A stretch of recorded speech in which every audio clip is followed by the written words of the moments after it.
I've been wanting to build a tube amp for a really long time. I've actually thought about purchasing one of those kits from a supplier like Mojotone or Tube Depot because I've heard everyone that's done one say that they are a ton of fun, comes with everything you need, and provided with very clear instructions. While that would definitely be easier, I think I'm looking for something that's more involved and adventurous.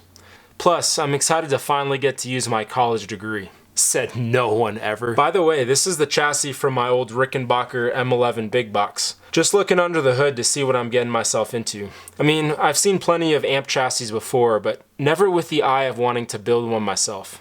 Instead of completely starting from scratch, I think I'm going to start with an old tube radio and convert that into my amp. I'm hoping to find something that includes most of the components that I'm going to need, such as a functioning power transformer, the tubes, and a chassis. I'm not so much concerned about the output transformer or all the smaller components underneath, as I can easily order those relatively inexpensively based on my circuit design. So, after searching eBay for a couple days, I finally found something that I was pretty excited about. I could tell from the pictures that it came with a 5Y3 rectifier tube and a 6V6 GT output tube, but I couldn't tell what the preamp tubes were. Just to be sure, I ordered a 12AX7 tube and socket separately just in case the preamp tube in the radio wasn't suitable for my needs. The description also mentioned that all tubes were tested and functional, so I placed my order.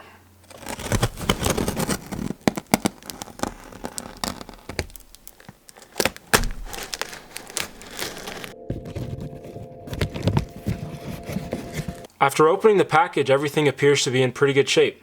Looks to be the guts of a 1947 General Electric Model 326 phonograph and radio. This chassis is split into two sections, one for the main compartment, perhaps the power section, and then the second section for what appears to be the phonograph preamp.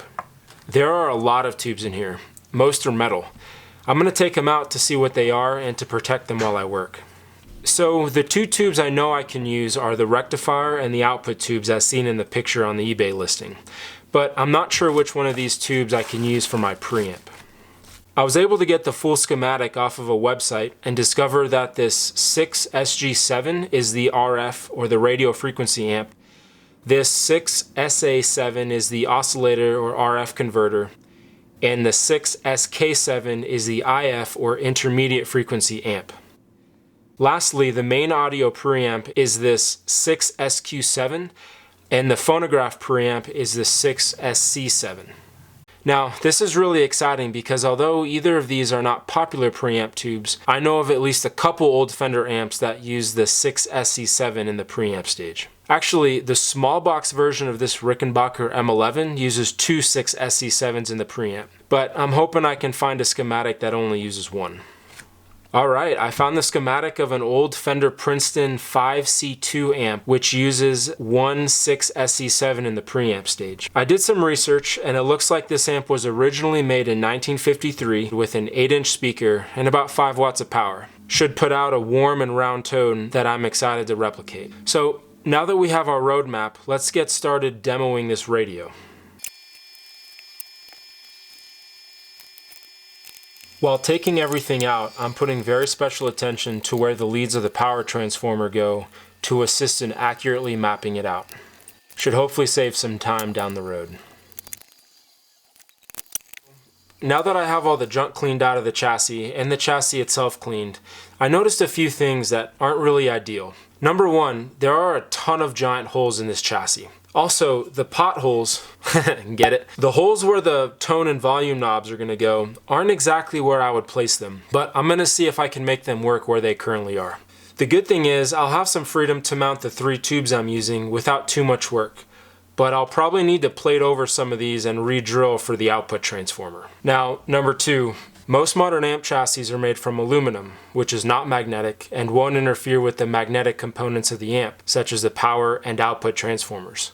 This one is, well, the concern with the magnetic chassis is that the magnetic fields are induced with an unknown pattern and has the potential to affect the operation of the tubes and the audio signal. Now, I'm not too concerned with this, largely because this Rickenbacker chassis is also magnetic and it sounds fantastic, but just something I'm keeping in mind. Finally, number 3. These original tube sockets don't appear to be very structurally sound. While it looks like each individual pin makes good contact with the pins, the way they're all crimped between the insulation boards allow for a lot of wiggle when handling the tube. So just to be safe, I'm going to order new ones. Other than those three things, I'm feeling really optimistic about this build.